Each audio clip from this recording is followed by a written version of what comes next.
So guys, thank you for joining me for what is the first ever Bluecube CloudCast. We're recording this in July after a long period of hot weather, so we're all sat here probably in shorts below here, and we're going to be hosting the first of a series of CloudCasts that are going to be talking about all things business technology related. So we're going to be touching on cybersecurity a lot, and we're going to be talking about other aspects of business technology, for example, cloud, collaboration, AI.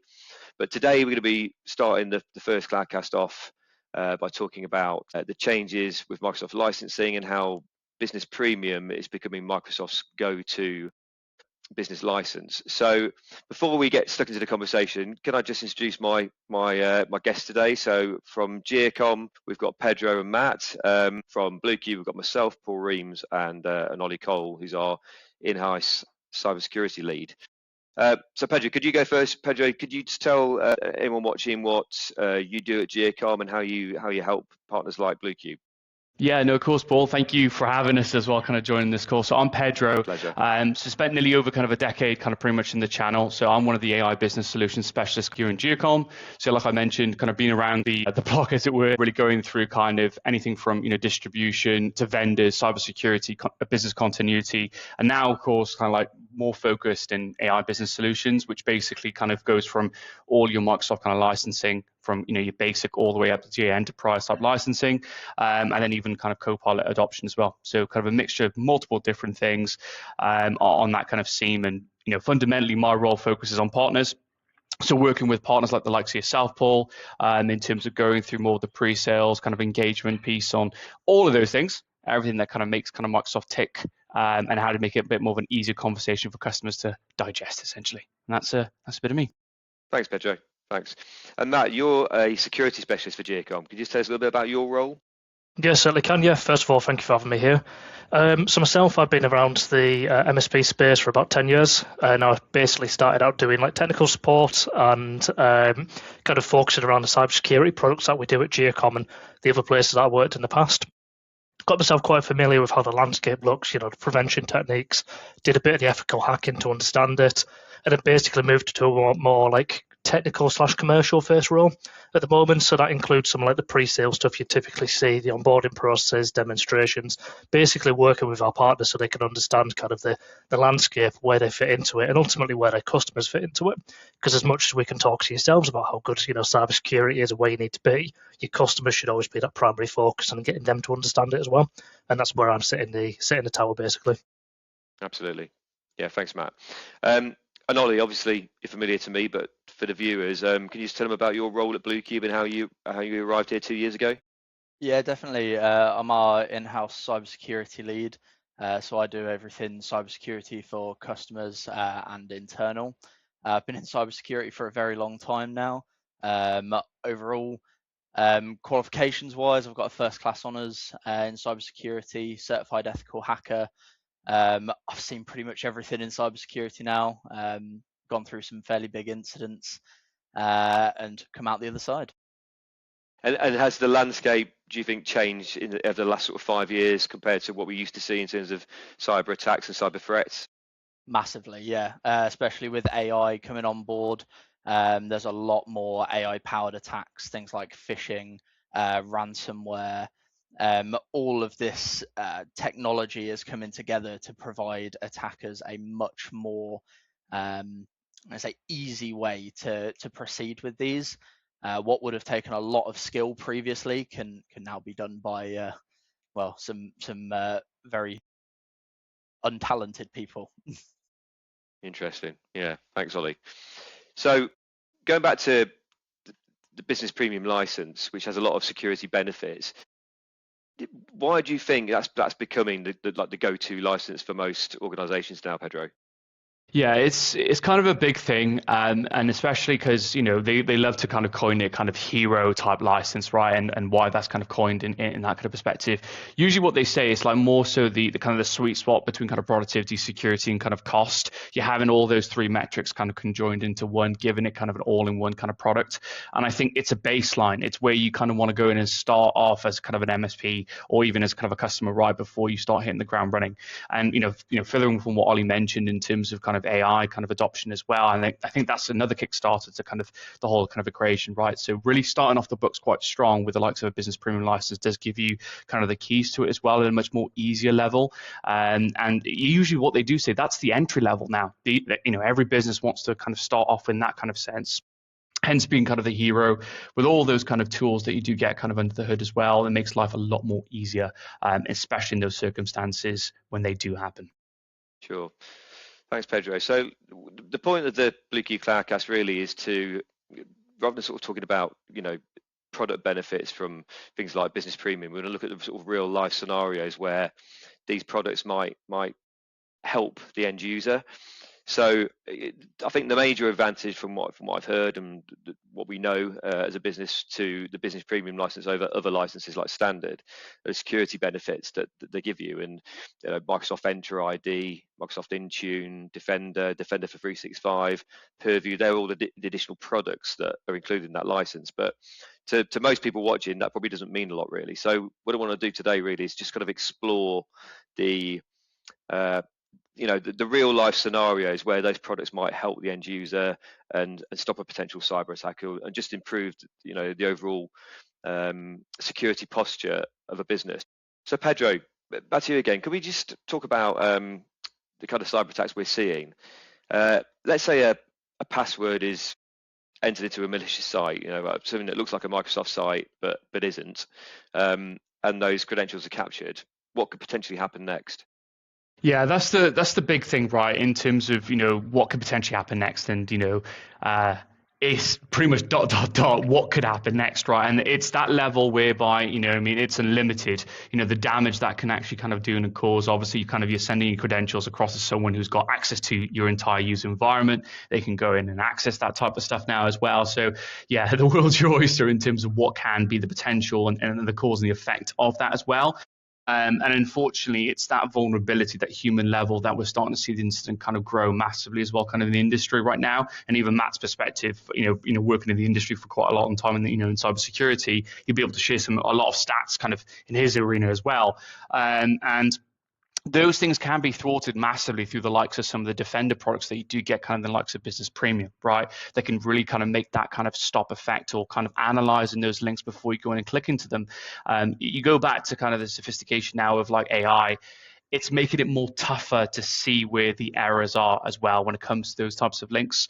So that's the difficulty. And the likes of having some of these products like your Defender in Office 365 that can really have those kind of URL spoofing, and kind of that red banner that you see on top of your screen can literally go in and protect you massively before you make that kind of mistake of going into those areas. But back to your question, Paul, it is kind of a limited damage that can cause. Obviously, ransomware can be completely deployed through that as well, and those are kind of that. It goes into more of that malicious scene as well of how long it takes to kind of understand that you are affected. You look at kind of the average time of a ransomware. And there was a case a long time ago as well whereby someone didn't even know that they had ransomware for about over 6 months. So in 6 months' time, they kept going through the whole process. I think was it just over 230 days as well in another case. So there's times when you start understanding that you may not even know that you're affected, and the things that you're going and doing on a daily basis is all being kind of taken into consideration as well by these malicious acts. So it can be very, very dangerous. And of course, again, when it comes to ransomware, you look at the average cost of a breach, which is 3.48 million. That's enough to cripple businesses as well. So the difficulties are huge, and the numbers, there's no unlimited. It's a complete unlimited number in general in terms of what damage that could be to a business as well. Yeah.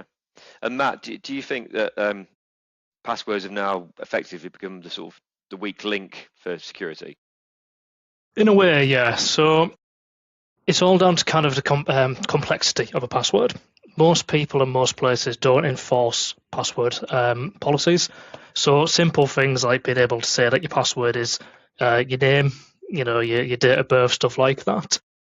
Those sort of things are still being used by people, and therefore people can be hacked easily. In terms of kind of what I've seen in the past, or what I've done in the past as a pen test, is I've been able to basically grab a password that's hashed, basically. So let's say we're trying to jump onto somebody's router because I want to, steal their Wi-Fi and I want to sit on it so I don't have to pay for my own. So what I'd do, and that isn't a genuine moments. That's just as an example. Let's say as a pen test I did. So basically, what I would do is I'd scope out to this router. I'd ask it, tell me what your password is, and it would give me an encrypted message back, what I would basically be essentially handshaking to connect, and it's always encrypted. Now that encryption essentially can be hacked, and we can pull from it and say, what's your password? And what you do is you run it through a dictionary, and it's as simple as that. You run it through a dictionary and you say, can I find any words in there that are similar to, let's say, Hull, let's say city, let's say table, for example. And if it finds them, it cracks the person's password, and it can do it in milliseconds now. It is that quick to do. And so if people aren't enforcing password complexity policies in there, and they aren't saying, right, then it has to be, either a long string or through a password manager or something like that, then passwords are so easy to crack and almost in that respect redundant. And so that's where things like MFA, conditional access policies and stuff like that, the next layer up, so your two-factor authentication, for example, really does come in, let's say clutch, for example, because people then, in the sense of business premium, can say, right, then I know that if I am Matt, if I am on my IP, if I'm sitting at my home address or in my office, which is this IP range, it's fine. Trust it, allow it in. But if somebody manages to crack my password and tries to log in from Russia, China, wherever the usual suspects, let's say, might be, then it doesn't allow it.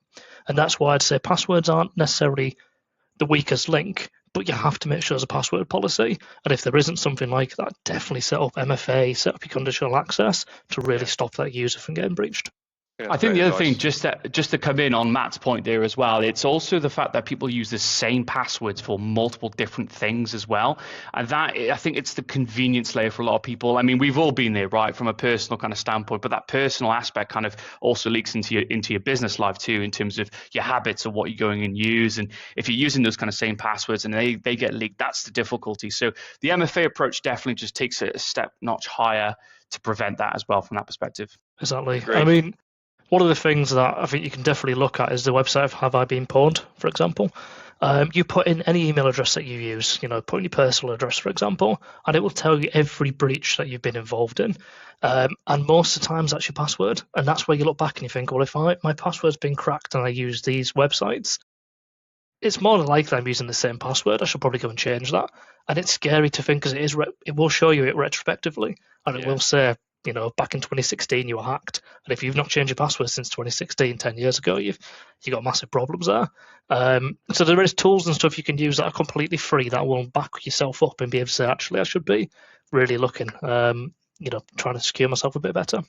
Absolutely. And I think we've moved on in a positive way from the days when we used to have password one as our password for everything, and I think people are a lot more savvy now when it comes to managing their passwords. But we always say to our clients that the weakest link is normally the room for human error, because if there is a room for human error, and there generally always is, then those passwords, however sophisticated they are, they can be obtained by call them bad actors, and once they get into the wrong hands, then there's all sorts of potential problems. So things like MFA and conditional access, they're all great reinforcements for your cybersecurity posture. But I think no matter how good your front door lock is, you've got to make sure that if somebody does get inside, then the detection software is there so that you can respond to it and isolate that threat as quickly as possible. Yeah, and just not to kind of jumping in that field, Paul, as well. And I think, you need the cameras, you need absolutely everything kind of surround the entire building, the house, before someone actually does come through. And unfortunately, it's like layers of an onion, right? You go through the first layer, then you got multiple other layers that you got to go through. That's literally how the fundamental business premium does work in that essence too. So obviously, look at kind of you mentioned it, conditional access, right? Those are the conditions that you have to do in order to kind of gain access to a particular type of area. And that's the difficulty, right? And the beauty with business premium is the minute that someone may even kind of gain a password and tries to go and sign in with business premium, the conditions could be in terms of the IP address, where they located, that type of thing, right? It's going to go through that geolocation before it can grant access to that particular user. So that's the beauty with business premium, that with those conditions met on the same time for that particular user, there's a lot of obstacles they have to go through, as opposed to just putting a password in simply and gaining access. So that's kind of one of the obstacles that you do overcome with conditional access and Entra ID. But there's tons of stuff that you do have in the package. Absolutely. And talking about human error and the room for human error, another scenario might be that the device itself is lost or stolen. So an employee could be on a train, pop to use the toilet, and when they come back, a laptop that's logged into is gone, which obviously is massive security repercussions. So there's a scenario there, I think, where business premium as a license over something like business standard would be a massive benefit to the end user and to the organization they work for. Could you add to that, Pedro? Sorry. Yeah, no, of course, Paul. And I think that's probably one of the biggest values when it comes to business premium as well as Intune. So Intune being kind of like device manager as well, so basically can manage both your personal devices that you use, because in many kind of cases we're still kind of, even I still do it to this day, if I'm traveling kind of abroad, I still have my Outlook on my personal device, right? We're still going in and scanning different things when those emails are coming through, or if Matt's giving me a quick message as well, right? So I think it's always that thing where you're still kind of online in certain kind of areas too. So the beauty with kind of Intune and kind of as a bit of a device manager that you do have can kind of add a lot of different security layers as well in terms of that usability. So that's kind of a really important piece as well, and how you're going in and how you're doing that. So that is huge. And many businesses don't even think about the fact is, like you mentioned, Paul, if you're kind of, maybe let's say on a train, right, and you've got your laptop open and you've got maybe kind of a USB drive kind of inserted, you go off and you're kind of tending to other things, maybe you're going kind of, to the bathroom or so on, and all of a sudden you've got data kind of on that USB drive, or your laptop's not kind of, locked down kind of well enough as well. People can gain access to those kind of areas. So, or even I'll flip it in another kind of perspective, offboarding, when people and employees leave kind of companies too. That's probably the biggest piece, and I've seen it so many times in the kind of the industry whereby folks leave, they still have access to so much data. So the beauty of things like kind of Intune can literally completely wipe out kind of all that data as well that's present on that laptop. And unfortunately, things do kind of get missed. It's all natural. We're humans at the end of the day. And unfortunately, I think it's over 80% of cause of all these issues is because of human error. Yeah, absolutely. That's what we see all the time. And then, of course, the end user feels like a fool for letting that happen. But when you're busy or you're distracted and all those things that can happen, then these things can happen all too easily. And I think the layered security point you make is a really good one, because we do live events for our clients on a regular basis, some of which you've helped us out with. When we talk about buying a business premium license isn't going to mean you're sorted. You've got to do lots of other things, have lots of other layers of security, endpoint detection and response software, identity threat detection and response software. There are lots of things you've got to do to try and keep your organization safe.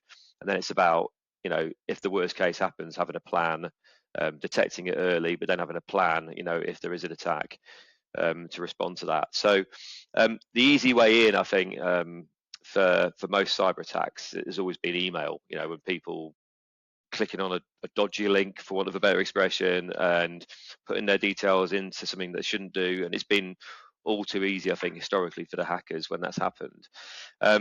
How does business premium help with those kind of phishing attacks and ransomware attacks? Matt, could I ask you that one, please? Certainly can, yeah. So I mean, business premium comes in because it gives you Defender for Office as part of the bundle, essentially. So it's going to give you safe links, it's going to be safe attachments, advanced email protection, kind of all built in, essentially. And what it's essentially doing is it's taking some of that human risk element out of it, and it's filtering through that traffic. It's scanning links as they're sent through. So if that link is downloading a piece of malicious content, it's being able to scan that and say, well, don't click on this. Even a simple thing of an email, a banner at the top of an external email saying to you, right, this has come from an external source, watch what you click, basically. And even if you trust that person, it still appears, because ultimately, email's still one of the most common ways that hacks can happen and breaches can happen, because it is predominantly down to human behavior and human error. And unfortunately, people do just click on links, or they might trust something that's going on, for example. And even if you do use like a third-party mail filter system or something like that, as great as that is, unfortunately, emails will still eventually get through. Let's say 12,000 emails, 1 out of that 12,000 might get through, depending on who you use. And in those cases, all it takes is somebody to trust that and click on it. Or in cases where, let's say, for example, me and Paul are emailing each other, and Paul has never once said to me, Matt, you owe me money, but suddenly one day sends me an email saying you owe me money. The system itself will inherently trust that because it's come from Paul's IP, it's come from his user.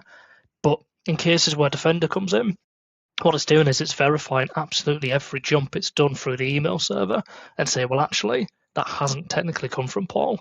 and that takes away that human error piece.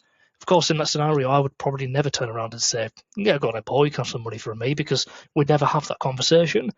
But in other cases where you're stressed, or if you're just seeing emails coming in, or you're out on the road, or you've got Outlook on your mobile, for example, in those cases, you might not be able to fully react as you should be.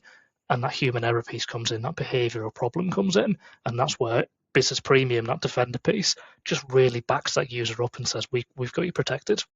Yeah, and these are kind of real life scenarios we see as an MSP, week in, week out. We advise our clients on what to do, and the vast majority follow that advice. Where we get a bit of pushback on that, we normally see, a scenario where, if they're taking the advice that was given to them in the first place, that scenario might not have happened. So, things like identity threat detection and response, I think that's a massive must-have now. It's not a nice to have. I think it's a must-have for business, because like you say, these mistakes do happen and these breaches do occur, and it's about knowing when that's happened and then being able to respond to it quickly and effectively and make sure it doesn't spread, across the network and become a major problem for the business. One of the other things included in the Microsoft Business Premium package is Purview. Ollie, can you explain what Purview is and how that helps the end user? Of course, yeah. Purview's great. It allows us to, as a cybersecurity team, search back through what's been happening for that user. So if a user was to get compromised tomorrow, I could look back through up to 180 days of logs and see where emails have come from, when that user signed in, what IP address, what device, everything that goes through the Microsoft systems, I can search back and see. And it helps us really narrow down where these attacks could have originated from, how they could have originated, and then sort of provide a path forward to remediation much quicker than if you're having to search through 7 days of logs on emails and then switch to another application for other bits. Premium just combines all of that into Purview and makes a lot of it fairly automatic. Thanks, Ollie. Yeah, and talking about events, our next event is in September, where we're going to talk about identity threat and detection and response, and that's going to be in partnership with one of our other vendor partners, Huntress. And Matt will be joining us at that event, and he'll be able to talk about this, how Huntress links in really nicely with Business Premium license, because as I said before, in isolation, they're not going to do the full job for businesses, but together they act as a really good cybersecurity team, let's say. But we're also going to be talking in January of next year about AI readiness and AI deployment for our clients in another live event that we're doing. And I think, Matt, the Business Premium license, if you're thinking of AI adoption, is something that would complement something like Copilot quite well. Yes, yeah, it would do, yeah. Even like, let's say like Huntress, for example, would still kind of would help that. Ultimately, you want to be kind of seeing what the users are doing with Copilot, and you want to be kind of forcing them down a route of using Copilot, not for any other reason than the fact that you don't want company data to be outside of the business. And what Business Premium can do is it can pull in those DLP policies, it can pull in that restriction on Copilot as a whole, for example, and basically stop users from putting stuff that shouldn't be out there onto things like ChatGPT on Claude and stuff, and only make them do it on Copilot.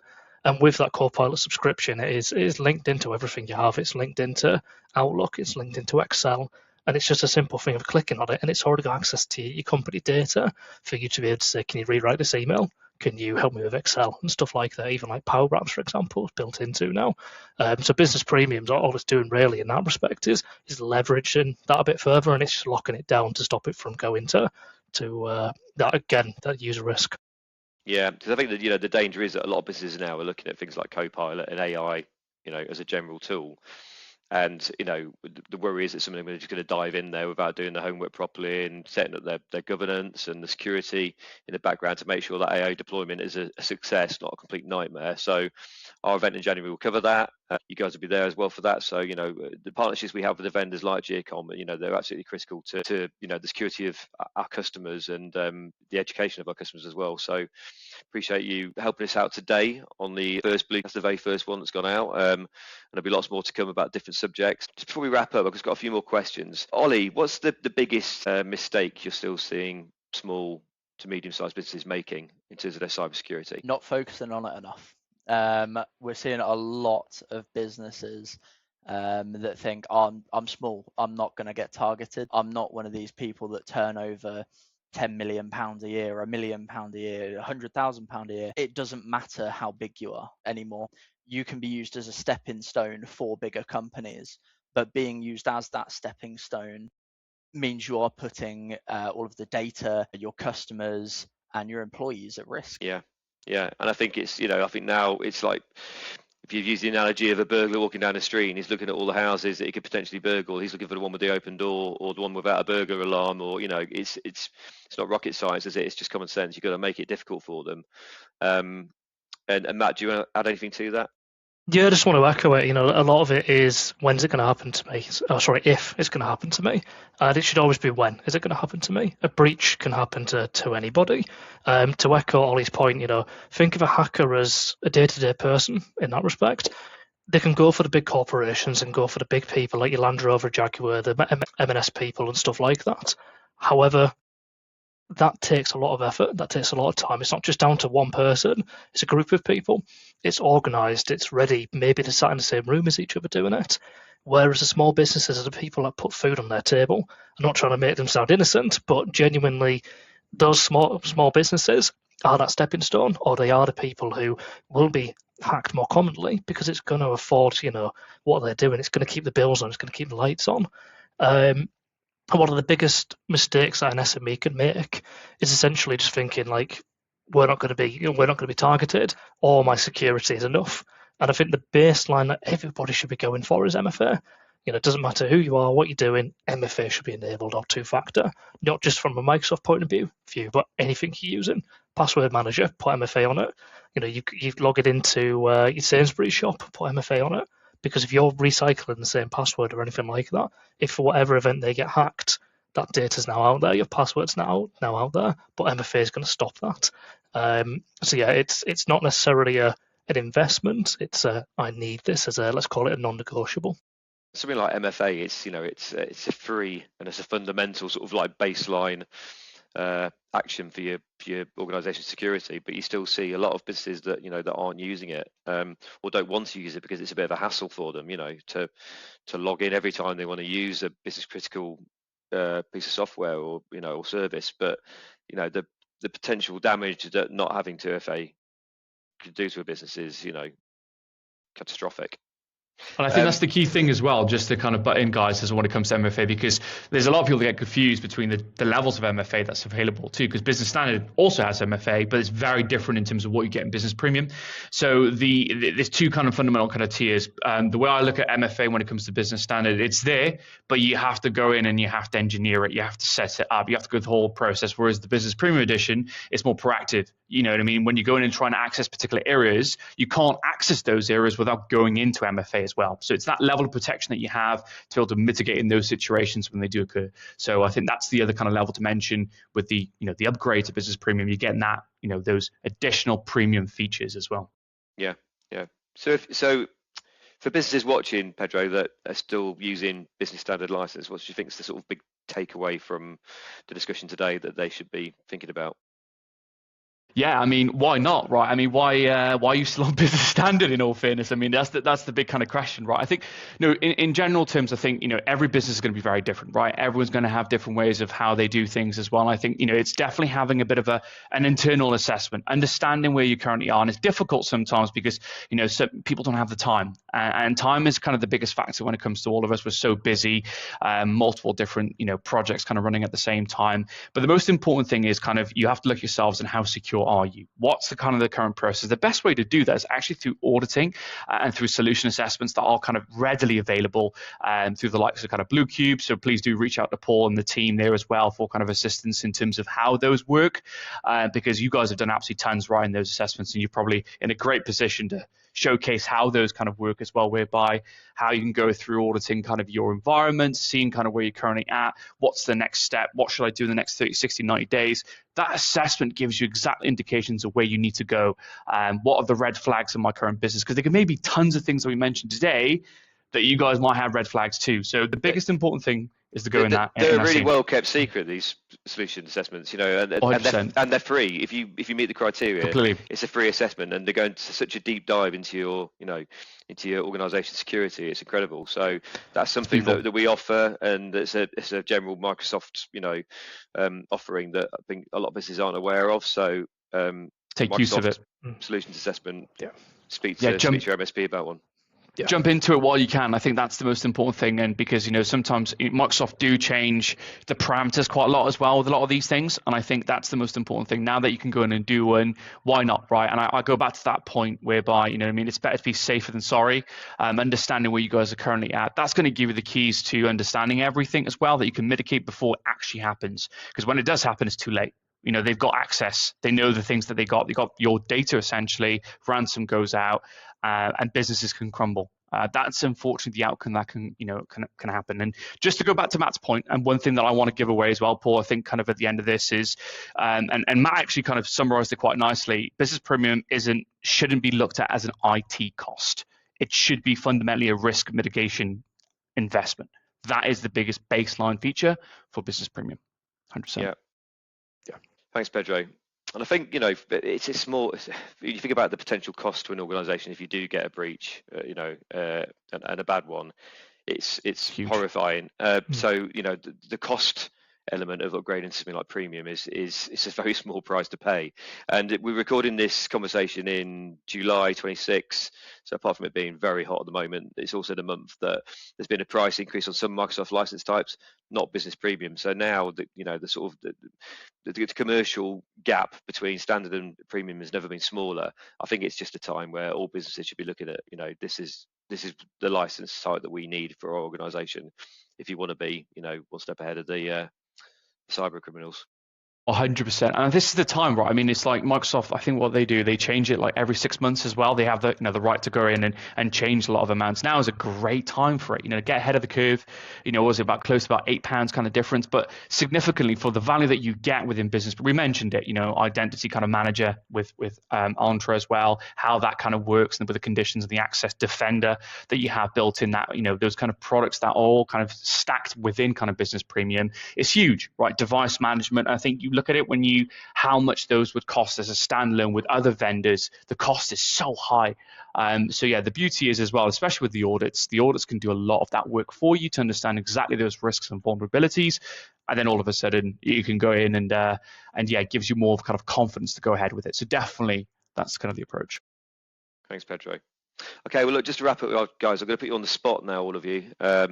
So there's one thing one final message you'd like to give anyone watching about this discussion. What would it be, Ollie? Yeah, so realistically, now's the time to act. We've heard some great things from Pedro and Matt and about how Business Premium can sort of help narrow the gap for security. But now really is the time. It's not just making sure everyone's passwords are secure, making sure this specific setting is turned on and we'll be fine, or our basic defender is on, we'll be fine. It's about protecting against the attacks that are here currently but are also coming. Thanks, Ollie. And Matt? Yeah, just to echo what everybody else has mentioned, Business Premium and making sure you are protecting yourself. One key thing I'd definitely say is definitely check out Have I Been Pwned? Pwned is PWNED.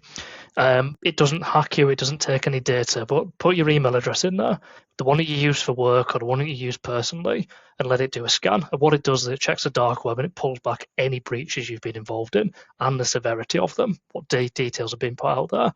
And I guarantee after you've done that, you'll come knocking on Paul and Oliver's door and say, right then, guys, I want to be protected. So yeah, Have I Been Pwned? PWNED, completely free tool. Give it a try. And Pedro, you're not going to say then buy a sleeping remedy, are you? Because that's going to keep you awake at night once you've done that. But what would your final bit of advice be? Yeah, I'd probably split into three things, right? So productivity, security, AI adoption. Those are the three parameters when it comes to business premium. It basically, from a level of productivity, you've got all the applications. From a level of security, from all the things that we mentioned today, you've got everything kind of in-house to protect you right now as opposed to later on. So it swivels to an actual investment as opposed to an IT cost, keywording. And then finally, of course, AI, right? The AI adoption will, before you step into those waters, this is the preparation layer for that as well, because everything then is mirrored into the likes of AI. That's it. Guys, thank you so much for joining the discussion today about business premium. We're going to be doing, like I say, a series of these casts talking about different subjects, and I'm sure your faces will be featured again. But look, I really appreciate your time and the information you've shared with us, with the audience. I'm going to put some links into the comment on this cast. One's going to be about the event we're putting on next in September, which is an identity threat based event, and the other one will be about the Microsoft security assessment that you mentioned, how to get in touch with us to organise one of those. So please show your appreciation to this cast with a like. It would be great. Thank you. And you'll be seeing us again soon. Thanks for watching. Thank you. Thanks, guys.